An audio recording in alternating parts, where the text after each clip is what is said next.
So, welcome Shikoh Kihika to this channel. Maybe let me get your perspective. Oh, is there a problem with Kenya? Yes. Okay, what is the problem? There's Tell a us, whole what's the problem in with this Kenya? country. Yes. One, our biggest problem is our leadership. We decided that our politics is politics of goonism, and that is what we praise, and that is what we want. That is the biggest problem we have.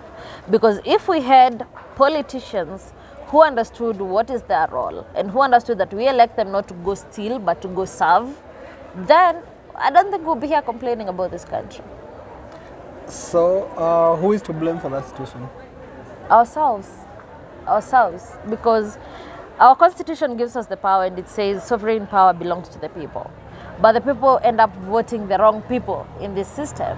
So you're voting for someone to go defend your life, your future, your constitution, your economy, and then someone to defend even your jobs, but you end up voting for someone who's going to steal from your future, steal from your economy, steal from your life, and steal from everything else you have. So we are the problem, and I say we are the problem because at the end of the day we can vote them out if we want. So we are the problem. If we are the problem, what is the solution? We need to ask ourselves what we want for our lives, because the moment we understand that that politician you elect determines your life for the next 5 years, then that's the only time you start making the right decisions. Do we even know why we vote? Because right now, even the fast that is around here, because it's that time again, and I call it the idiot festival. We are all idiots. We are all insulting each other. We are all trying to prove my person is right because he gives me money or she gives me money. We are all supporting someone, not because they have something tangible. Yeah, but you can't blame the youth. This politician, you elect them, they go to parliament, you'll never see them again. But why? The only time you can see them is during the campaign. So why not get what you can? But you see, this is my point. Why do we support the people we support? Yes. If I voted for you and you disappeared for 5 years, why do I need to vote for you again? You get? Why are we not asking ourselves, does the Constitution allow us to recall these people? So do we just vote and allow them to go, or do we vote and know that this vote means I have a role to keep them accountable? So as we head to August, it seems like there'll be a big voter apathy. There'll be a low turnout. Yes. Will that be okay with you, or is No, it it's good not. for the country? It's actually What would really you tell sad. the young people to do about it? It's sad that we are going to an election that will have a lot of apathy. But Yeah, 40%. I am asking myself this question. Does this country love its young people enough for the young people to feel like they love it back to go vote? And I don't think this country loves us. The things they are doing to us, even right now with the young people who are seeking positions, is unfortunate and it's sad. What is being done to you? They are literally, and I will say this again and again, political parties and the old guards of political parties are denying young people chances to be leaders. They are denying us chances to have to elect the right leaders by doing what? One, we have parties that have decided to handpick political leaders. Second, those who are saying they're democratic and they're going for nominations, they're rigging out good leaders. So the question is, does this country love us enough for us to serve it as we should? Are these good leaders necessarily young, or are No. the young good leaders? We have young good leaders, right? Yes. But when they don't have the financial muscle to fight with the old guards in the political systems, then what do? We end up having them as hopeless as any other young person, right? We are at a point where we have different generations in between. We have the millennials and the Gen Z. These two generations are very different. Gen Z will be the people who won't vote because they don't even know what this whole charade is about. But at the end of it all, I know that if we as young people can wake up and say, I'm not even going to vote someone in, I'm going to vote out someone, it will create a change. Because let us make it an election of voting out the corrupt. Those who stole from you during the KEMSA scandals, those who stole from you during the NYS scandals, go vote them out, send them home.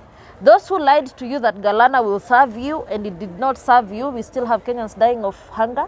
Those who lied to us that talent academies will be built, those who lied to us that we will have stadiums and laptops, and they did not see that come down 10 years down, don't vote them. And the dams, Kimare. Exactly.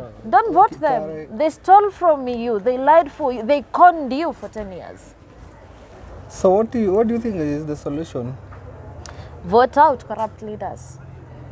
Get in a new system, a whole new generation of leadership. Then keep them accountable. Okay, supposing you are elected president today, what will you do first thing tomorrow in the office? Oh God, life sentence for anyone who's stolen from Kenyans. Life So to sentence you, for corruption is the anyone. biggest problem? Exactly. Life sentence for anyone who's stolen public money. Life sentence for anyone who's lied but misused public resource. Life sentence for anyone who's stolen land. Do you have political ambition yourself? I would say I'm a politician, but low-key inspiring young people. Because for me, I want to be the person who builds more young people to get into power.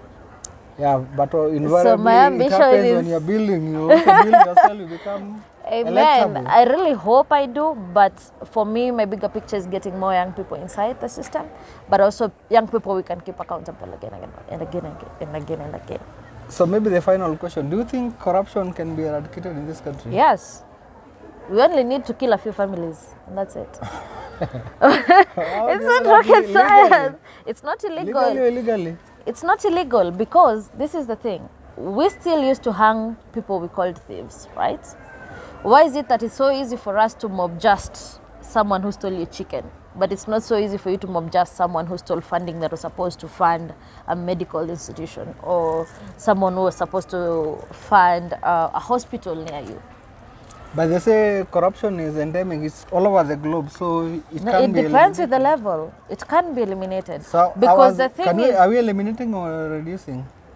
we need to, or managing? no, we need to eliminate ours. Ours is just beyond being reduced. How do you reduce our type of corruption?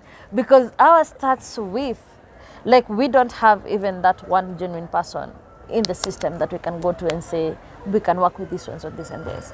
And the problem comes in because even when the president lied to us that we are going to do social audits and lifestyle audits on the people we elect, himself, he couldn't do that for himself.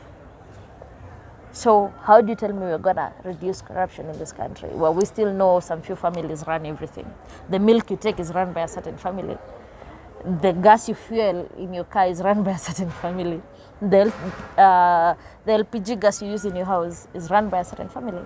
So all these things, we need to sit down and ask ourselves, are we really reducing, or does it mean then we go low and then get higher as well? Okay, just for clarification, how is the milk and the gas? Maybe someone doesn't understand. Can you connect it to them? I can, easily. I don't want to be sued though, but we all know. You didn't mention anyone. We all know, talk about the milk companies. And I want you to do a simple exercise today when you go to the supermarket. Enda uangalie maziwa zote. If they are all not a product of Brookside, come question me. Okay. 80% of the milk that we're selling in the So supermarket, what's the problem with that? it means it's one family holding this. We know who owns Brookside. If you don't know, go Google. Information is Okay, out what's the there. problem with? I mean, My Dangote is problem there. Is the richest man in the world. no, Dangote does Africa. not own the entire country. You cannot have a public servant who is also the wholesaler, who is also the retailer, and who is also the controller. It doesn't make sense. Okay, talk to the young man there and tell him or her what to do in August. Wake up early in the morning, go vote out those people who've stolen from you, who've stolen your future, who's made you jobless, hopeless, and who's made you helpless. Go vote them out.